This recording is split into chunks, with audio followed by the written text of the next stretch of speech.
பதிவுக்குள்ள போறதுக்கு முன்னாடி CMA Chennai Spartans அவர்கள் நம்ம சேனலுக்கு 40 ரூபா சூப்பர் தேங்க்ஸ் பண்ணதுக்கு ரொம்ப ரொம்ப நன்றி. கூடவே நம்ம சேனலுக்கு தொடர்ந்து லைக் பண்றதுக்கும் கமெண்ட் பண்றதுக்கும் ஷேர் பண்றதுக்கும் ரொம்ப ரொம்ப நன்றி.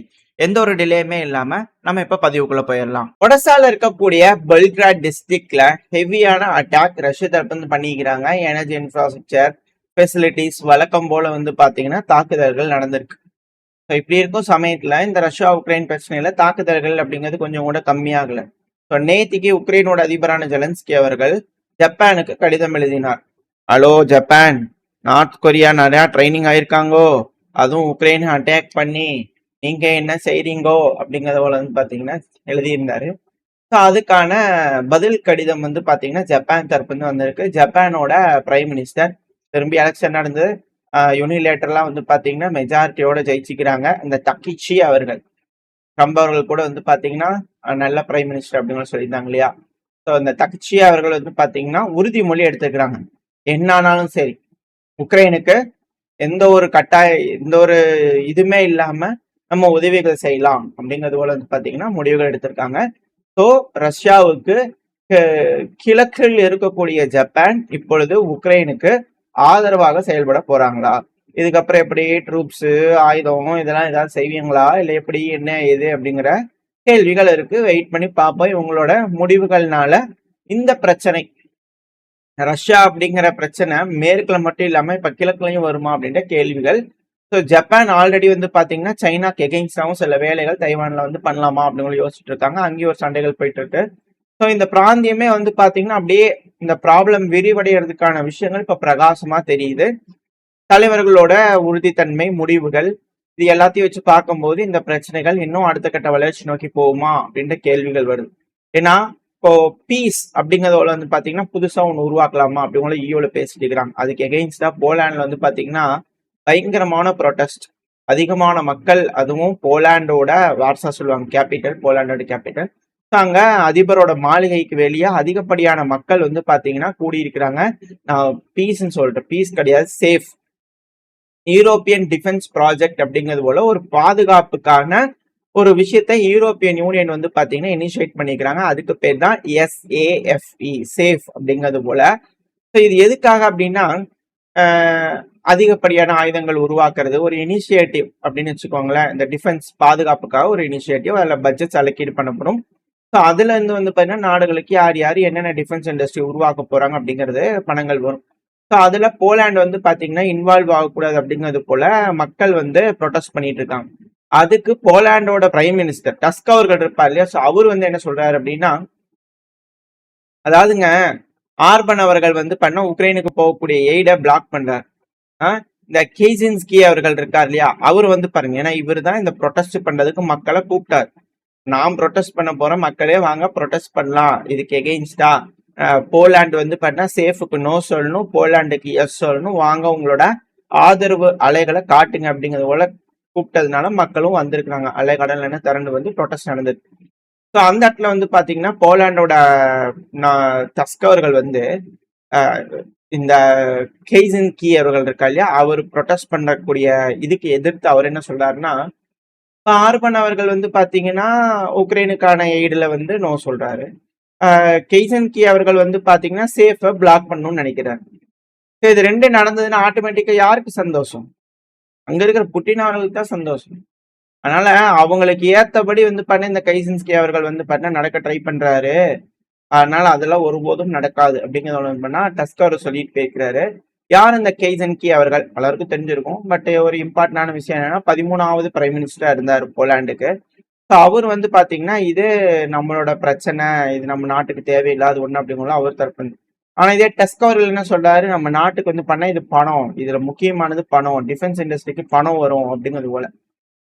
இதே போலாண்டோட ஃபாரின் மினிஸ்டரான சிரோஸ்கி அவர்கள் அவர் தரப்புல என்ன ஸ்டேட்மெண்ட் வந்திருக்குன்னா, ஜெர்மனி, பிரான்ஸ் இவங்க எல்லாத்தையும் கம்பைன் பண்ணா கூட இப்ப பாத்தீங்கன்னா நம்ம கிட்ட அதிகமான ஆயுதங்கள் இருக்கு. இப்ப அவங்கள ஸ்மால் ஆயிட்டாங்க.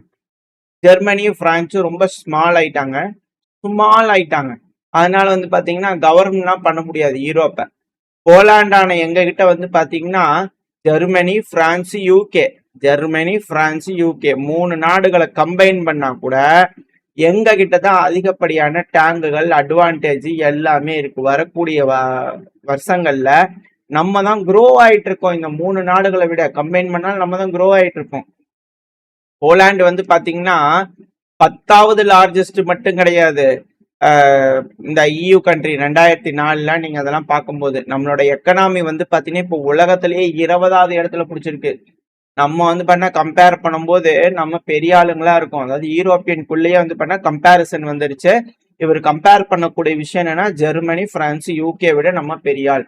ஸோ இப்ப ஜெர்மனி, பிரான்ஸ் தான் EUல இருக்காங்க, யூரோப்பியன் யூனியன்ல. அவங்க ஸ்மால் ஆயிட்டனால இரு நாடுகள் வந்து பாத்தீங்கன்னா யூரோப்பை ஃபுல்லா கவர்ன் பண்றதுங்கிறது சரிப்பட்டு வராது. அதனால ஜான் பால் II அவர்கள் சொன்னாரு, ஞாபகம் இருக்கா பழைய கால ஹிஸ்டரி? ஸோ அதுல வந்து பாத்தீங்கன்னா அவர் என்ன சொல்றாருன்னா, இந்த மேற்கோள் காமிச்சு யூரோப்புக்கு 2 லங்கு வேணும். இப்போதைக்கு 1 லங்கு தான் இருக்கு.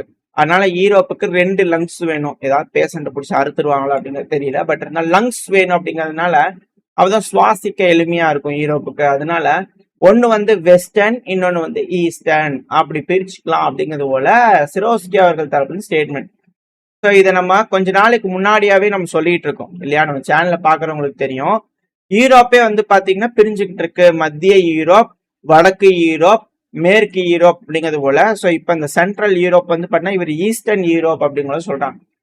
ஸோ போலாந்து வந்து பாத்தீங்கன்னா நாங்க ஈஸ்டர்ன் பார்ட்டை ரெப்ரசன்ட் பண்ண வேண்டிய கட்டாயத்துல இருக்கோம். இந்த பார்ட்டை வந்து பண்ணா நாங்க ரெப்ரசன்ட் பண்ணுவோம். எங்களுக்கு இன்ட்ரெஸ்ட் இருக்கு இந்த பார்ட்ல. யூரோப்ல எல்லாத்துக்கும் ஒரு பார்ட்ல இப்ப இன்ட்ரெஸ்ட் வந்துகிட்டு இருக்கு அப்படிங்கிற மாற்று கருத்துல. ஸோ யூரோப்பியன் யூனியனுக்குள்ள மிக பெருமளவுல பிரிவுகள் வந்துருச்சு.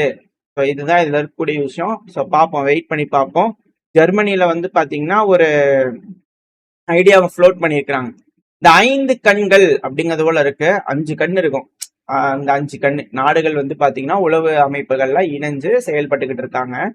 ஸோ அந்த மாதிரி ஏன் வந்து நம்ம வந்து ஒரு 5 கண்களை உருவாக்கக்கூடாது? நம்மளுக்குள்ள வந்து பண்ண உருவாக்கக்கூடாது?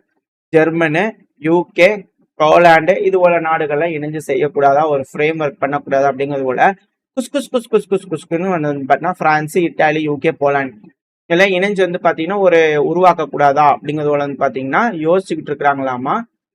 பார்ப்போம். அது ஜெர்மனி தரப்பு வந்து குஸ்குன்னு ரொம்ப நெருங்கியவர்களுக்கு மட்டும் பேசிக்கிறாங்க. அது எப்படியோ கஷ்டி வந்துருச்சு. இங்க ரொம்ப க்ளோஸ்டா வந்து பேசிட்டு இருக்கிற விஷயங்களோட கூட வெளியே வருதே அப்படிங்கிற கேள்விகள். ஸோ யூரோப்ல இது போல உக்ரைனுக்கு சப்போர்ட் பண்ணலாமா வேண்டாமா அப்படிங்கிறது போல செய்திகள் இருக்கக்கூடிய இந்த சமயத்துல அல்டிமம் உக்ரைனுக்கு கொடுக்க ஆரம்பிச்சிருக்கிறாங்க. ரஷ்யாவுக்கு தான் அல்டிமம் போகும் அப்படின்னு பார்த்தா இப்போ உக்ரைனுக்கே அல்டிமம் போக ஆரம்பிச்சிருச்சு. ஸ்லோவாக்கியா தரப்புல இருந்து என்ன சொல்லிக்கிறாங்கன்னா, எலக்ட்ரிக்கல் சப்ளை உக்ரைனுக்கு பிப்ரவரி 23 இருந்து போகாது.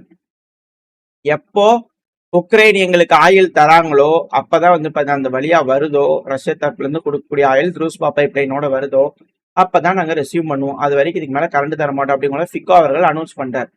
அடுத்தது ஹங்கேரியோட ஆர்பன் அவர்கள், விக்டர் ஆர்பன் அவர்கள் பல விஷயங்கள் பேசியிருக்காரு. ஸோ அவர் என்ன சொல்றாரு அப்படின்னா, அதாவது உக்ரைனோட பகுதிகளிலேயே வச்சு ரஷ்யாவை டிஃபீட் பண்ணணும்னு நினைக்கிறாங்க இல்லையா? அது போல நினைக்கக்கூடிய நபர்கள்லாம் போய் அப்படியே அங்கேயே ரஷ்யா உக்ரைனுக்குள்ளேயே போய் நின்று எல்லாம் சண்டையை பிடிச்சி அங்கேயே வச்சுட்டு ரஷ்யாவை தோக்கடிச்சு ரெப்ரஷன் பே பண்ண வைக்கக்கூடிய வேலைகள்ல போங்க. போய் அவங்க போய் மணியை யாரெல்லாம் ரெக்கவர் பண்ணுமோ போய் பண்ணிக்கங்க போங்க. எங்களையெல்லாம் சேர்த்துக்கிட்டு இருக்காங்க இதுக்குள்ள. சண்டை தானே போடணும், போங்க நேரா வண்டி கட்டிட்டு போங்க, உக்ரைனுக்குள்ள இறங்க, அவங்க குண்டுகளை போடுவாங்க, வாங்கிக்கிங்க, போய் திருப்பி நீங்க குண்டுகள் போடுங்க, என்னமோ பண்ணிக்கங்க, உக்ரைன்ல போய் பண்ணிக்கங்க. இந்த பணம் போச்சு, அது போச்சு, இது போச்சு, இத்தனை நாள் போச்சு, இத்தனை பேர் போயிட்டாங்கன்னா அதெல்லாம் நீங்க உங்களோட வச்சுங்க. அதனால இதை பத்தி நான் அதிகமா பேசுறதுக்கும் விருப்பம் இல்லை எனக்கு. வரலாறுல நீங்க பாத்தீங்கன்னாலே தெரியும், நெப்போலியன் அவர்கள் இப்படித்தான் சொல்லிட்டு போனவர் அங்கேயே படுத்துட்டாரு. ஹிட்லர் அவர்களும் இப்படித்தான் சொல்லிட்டு போனவர் அங்கேயே படுத்துட்டாரு. ஸோ இது போல விஷயங்கள்லாம் இருக்கிறதுனால எவனாலையும் செய்ய முடியல, எவனாலையும் தோக்கடிக்க முடியல.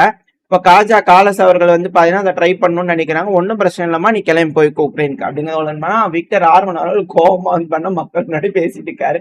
போங்க உங்களுக்கு ஒரு இடம் போட்டு தருவாங்க அப்படின்னு போல.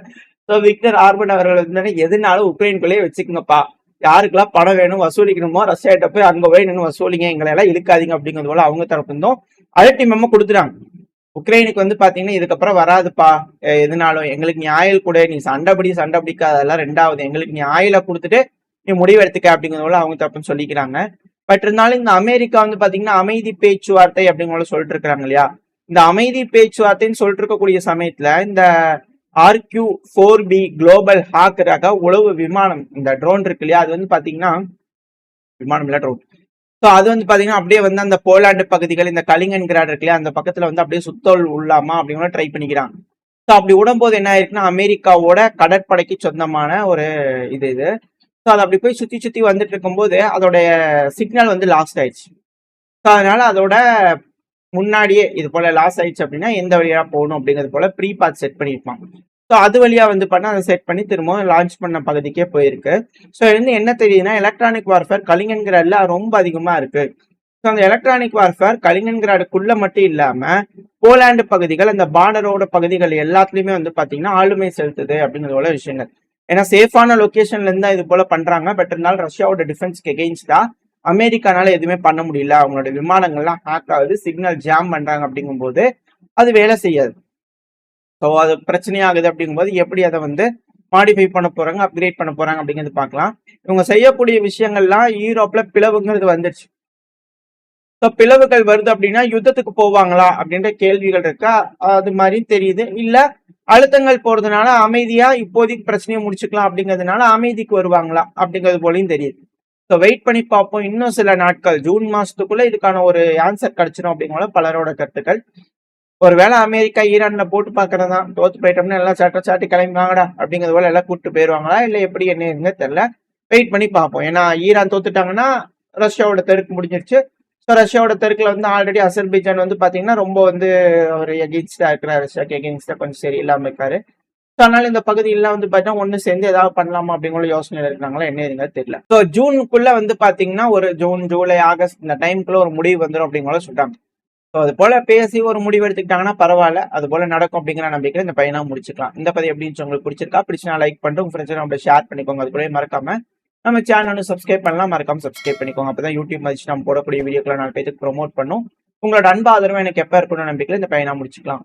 இந்த பதிவு நல்லா இருக்கணும் நம்பிக்கையில் அடுத்த பேர் உங்க சந்திக்கிறேன். Stay safe, by.